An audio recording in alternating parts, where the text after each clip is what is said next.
This is our 4th week on Kepler 186f, our new home away from home. My name is Nikolai Arilano and I am the engineer of this new expedition to settle a colony far, far away from home. We are almost 300 light years away from Earth, and we are the first expedition to settle on an extrasolar, extraterrestrial planet. And after 4 weeks on this planet, we have already lost one of our own. But there was no time for us to grieve because we were facing a new problem. With the new number of colonies standing at 20, we were facing starvation. We had to act fast and resolve this problem. Welcome to What the Math.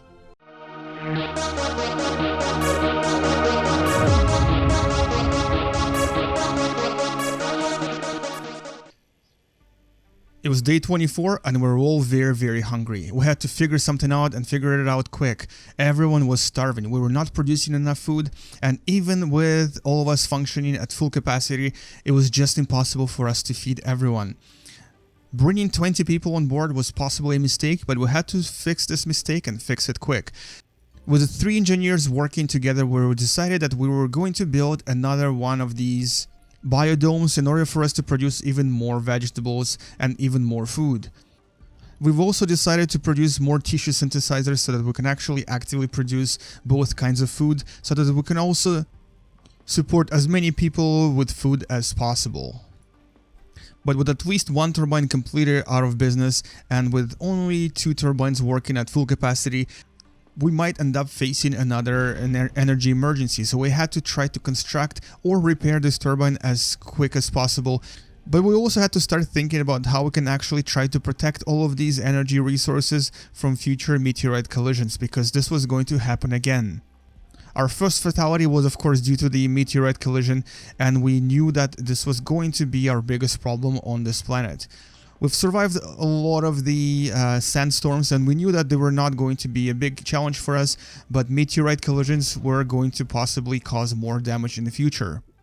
Nevertheless, the first priority was food because everyone was starving. We needed to work fast to try to build as many food producers as possible, and I've decided to actually construct another biodome right here, right next to the robotic facility, because it was the only way for us to access the storage area relatively quick.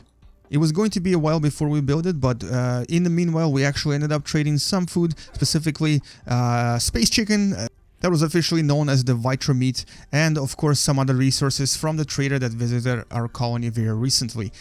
And thanks to the trader, we were most likely not going to die of starvation just yet, because we were able to create just enough food for at least another few days. Nevertheless, unfortunately, our meal maker was completely empty. There was no food available to any of us, and we had to try to tuck it in and survive another few days until we were able to develop more food and create our new biodome and possibly more tissue synthesizers so that we can actually start making and producing more food. With 3 tissue synthesizers, we were now able to produce all 3 types of meat. We had the space chicken, space pork, and space beef. This would definitely satisfy all of us, and we would definitely be able to provide enough nutrition for at least 20 people as long as we worked fast enough to produce all of this. But despite the hunger and the thirst we were all experiencing, we were working really fast, trying to produce as much metal and as many bioplastics as we could so that we can actually finish all of this construction that was necessary for us to survive. Nobody knew that bringing 20 people to our colony would be such a big ordeal, and that we would be facing so many new problems so suddenly. But despite all of this, some of us had to go to bed completely starved. We were really hungry, we were really tired, and most of us were still traumatized by the death of our friend Luis. Nevertheless, we had to work fast, and we had to make sure that we were all well rested, well fed, and well taken care of for another few days. Using the food that we traded from the spacecraft that landed in our colony, we were able to construct some more meals for the few of us that were absolutely starving. And even though many of us were so excited that we finally had our own little bar where we could just relax and drink and watch the space news from the colonies around us, we still could not really celebrate the success because we had so many new things to achieve and so many new problems to solve. Nevertheless, our new medic, Helen Susan Kerr, was taking a little bit of a break because she did not realize that coming to this colony would be so much work. Luckily for us, the turbines that we had and all of these solar panels that were still functioning were enough for us to produce just enough energy and energy reserves to basically last us for the night after night. So even though one of the turbines was completely busted, we were still able to function without really facing any major problems or running out of energy in the middle of the night. We finally had our harvest. We were able to put all of the vegetables we just harvested from our only biodome and started producing many meals. All of us were waiting in anticipation, and our poor tummies were rumbling because we were just too hungry. Anna Cohen could not wait. She sat down and started absolutely swallowing her meal without even chewing. We told her to slow down because she was going to cause herself to vomit and possibly even get really sick if she was not going to slow down. Anyway, we were all absolutely exhausted, but finally had our meal. Luckily, we were able to survive these few days and produce just enough food for the 20 of us to actually eat enough food and stay energized and also well fed until the next trade ship arrived. But what we really wanted to see from this trader was a construction bot, and unfortunately he didn't have any for us. He had a few vegetables and he had some alcoholic drinks, but we didn't really want them as much as we wanted a construction bot that would help us with all of the construction that needed to be done around the colony. We've decided to let this new trader go and wait for the next one to arrive, who will hopefully bring us the construction bot that we so desperately needed and could not really produce ourselves yet. But we've actually decided to trade some of our metal for the 3 bioplastic that he had on board, because we actually desperately needed the bioplastics to finish the constructions and construct new spare parts as well. We've asked him to trade us the 3 little pieces that he had for the 3 pieces that we had, and he agreed. And the bioplastics were needed to finish constructing the biodome, and as well as construct the last spares that we needed to basically fix all of the wind turbines and all of the solar panels that were now struggling to maintain our colony. I was able to finally finish constructing the second biodome, and this gave us hope that we might now be able to produce just enough food for all of us. Unfortunately, it was still not time to celebrate because we still didn't really have any functioning plants on the inside, and we still needed to connect this to our main platform. Nevertheless, Tamitha decided to start constructing the new spares because we needed to quickly fix all of those panels that were now really broken, and unfortunately were causing a lot of concern to all of us on the base. And unfortunately it happened again. One of us could not handle it anymore. His body completely gave up and he died. Quincy was a new arrival from one of the other colonies, and he was unfortunately too young to survive the stress of this colonial life. He had to work 24/7, he had barely any sleep, and he was functioning on 1 meal a day. His body could not handle it anymore, and he simply just gave up. He collapsed on the floor in the middle of the hallway and died. And unfortunately, none of us really knew him very well. He was just a young kid who just arrived from Earth to start a new life. We've sent a message to his family and decided to take a last drink in his honor. And even though he was dead, we knew that it was still not over. A lot of us were still very hungry. A lot of us were still functioning on barely 1 meal a day, and many of us knew that a lot more bad things could actually happen, so we could not just stop and grieve for him. We needed to work faster to try to construct all of these new plants so that we can actually create more food and feed ourselves for the next few days.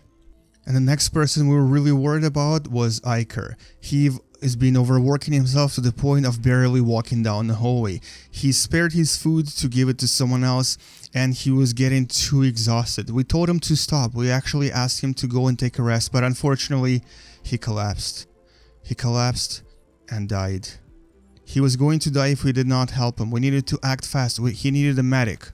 He was lying on the floor right next to the tissue synthesizer, and unfortunately we could not help him. He died of starvation as well. He was our 3rd victim, and being such a good friend to all of us, we didn't know how to react, but we couldn't really grieve because we had one more victim. Songmin Leo also passed out on the floor.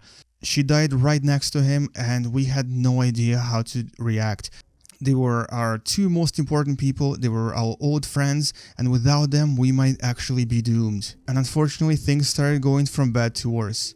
We started to experience a lot of power outages, things were just going horrible for us. With 4 fatalities and no solutions in sight, we were getting really discouraged. Many of us started panicking, many of us were completely devastated, and me most of all, with 3 of my friends dead, had no reason to continue or to go on. Nevertheless, I had to keep working. I took the spare parts and decided to fix one of the panels because without them we would be really fortunate enough to survive another night. And of course, one more person had to die. Shane Herrera also passed out on the floor because of the malnutrition and nobody was there to help him. Because of the size of our base, we were just unable to reach the victims of malnutrition in time, and when somebody died, it was by themselves in solitude without anyone there to help them. And of course I had no idea that he was dead. He was not as close of a friend to me as the other 3 that died, but nevertheless he was one of our family, he was one of us, and he was there for us when we needed him. But I could not just stop working. I had to keep building all of these panels, I had to try to repair all of them and make sure that we have enough energy resources for the next night. Without at least one turbine functioning fully, we would be in a lot of trouble by the time that night comes and the solar panels are unable to support us anymore. And while I finished repairing the turbine, Anna Cohen decided to take initiative and repair the largest solar panel that we had. It was actually a very smart move on her part because repairing the biggest panel would be more important than repairing one of the smaller ones. But unfortunately, one spare part was just enough for us to fully repair it. And this was a really close collision yet again. If it had landed a little bit closer to our base, our panel would be completely out of business and we would be in a lot of trouble tonight when the night falls and we're unable to support ourselves with more energy. Nevertheless, with only 16 of us left on the colony and 5 fatalities after only 4 weeks, we had to work really fast to try to construct and finish building all of these plants that would hopefully provide us with enough food later on. And of course we had a new problem. All of these plants started to use up all of our water. We had a shortage of water and we had to actually build another water extractor to try to produce enough water to actually support all of these new plants that we had. This is something we actually haven't thought of in advance and we needed to actually act fast. Another water extractor means a huge pressure on our already struggling wind turbines and solar panels, which means we had to possibly turn something off and stop using certain machines or certain facilities that we didn't really need anymore. And the night was coming. This was a really uncertain time. We didn't know if we're going to survive, we didn't know if this base can last another night, and we also didn't know if more fatalities will follow. A lot of us were absolutely starving, we were low on energy, and unfortunately there was no wind tonight. Our turbines were not working. Things were going to be really bad this night. And it happened. We ran out of energy. Our complete base was shut down. I decided to turn off the mine. I've also decided to turn off our robotic facility and our sick bay as well. This energy we didn't really need as much right now because all of us were healthy and we didn't really need to maintain these facilities. Nevertheless, everything else was completely shut down and we were in complete darkness. The wind turbines were barely spinning or were barely producing any energy at all. But the worst part is that if the energy stopped flowing, our oxygen generator might also shut down and we might experience more death. And of course, one more person had to die of starvation. Santiago Bennett, the new arrival who only came here 3 days ago, hoping to find a new colony to call it home, hoping to escape his bad experience with co-workers in the previous colony, ended up coming to our colony and experiencing death instead. There were only 15 of us left, we still had no food, our energy was depleted, and the only thing that could save us now is the morning. Because some of our solar panels were still functioning, we would be able to produce energy in the morning and would then have to focus all our efforts on trying to repair all of the other modules. But of course the trouble was far from over. We were still really hungry, our plants were barely being maintained, and of course another one of us would collapse on the floor and possibly die. Wesley Wilkstrom was yet another new member and came here because he wanted to start a new life as well. His previous career was not as successful, and he was hoping to find new meaning in living on another planet and hopefully experiencing a new life away from Earth. And this is what he ended up getting.